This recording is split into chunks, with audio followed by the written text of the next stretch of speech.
legend lives on from the Chippewa on down of the big lake they called Gitchigan. The lake, it is said, never gives up her dead when the skies of November turn gloomy.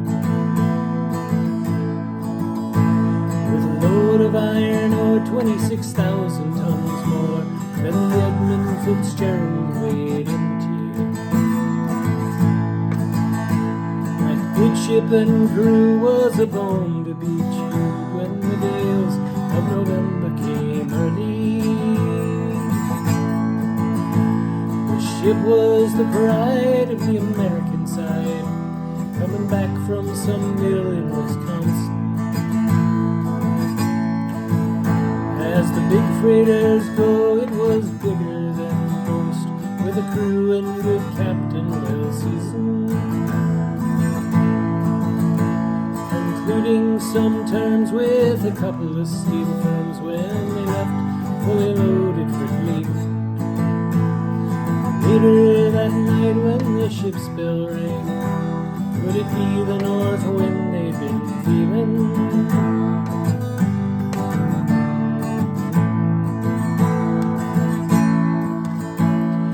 Wind in the wires made a tattletale sound, and the waves broke over the railing. And every man knew, as the captain did too, 'twas the witch of November come stealing. The dawn came late and the breakfast had to wait when the gales of November came slashing. Afternoon came, it was freezing rain in the face of a hurricane west wind.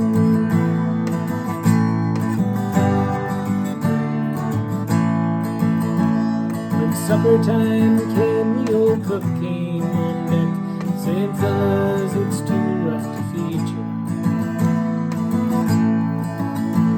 At 7 p.m. a main hatchway caved in. He said, "Fellas, it's been good to know ya." The captain wired in, he had water coming in, and the good ship and crew was in peril.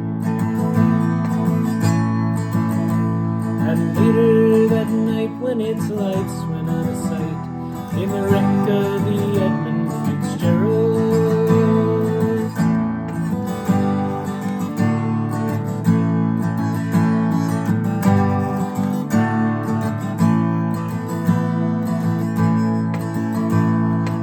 Anyone know where the love of God goes when the waves turn the minutes to hours?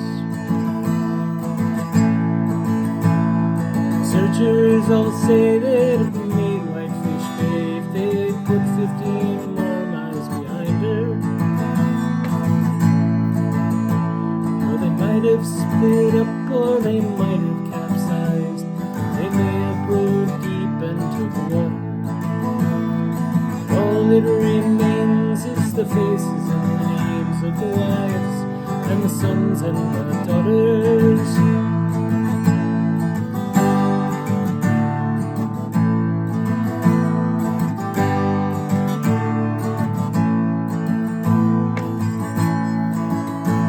The Huron rose and Superior sings in the rooms of her ice water mansion.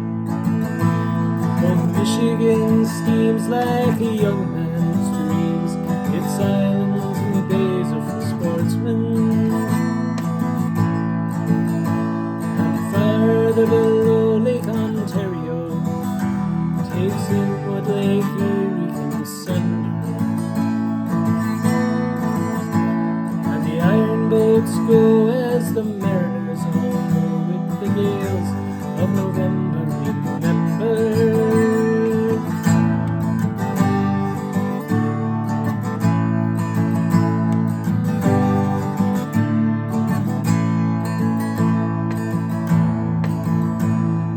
musty old hall in Detroit, they'd parade in the maritime sailors' cathedral. Each bell chimed till it rang 29 times for each man on the Edmund Fitzgerald. The legend lives on from the Chippewa land of the big lake they call Fitzgerald. Superior, they said, never gives up her dead when the gales of November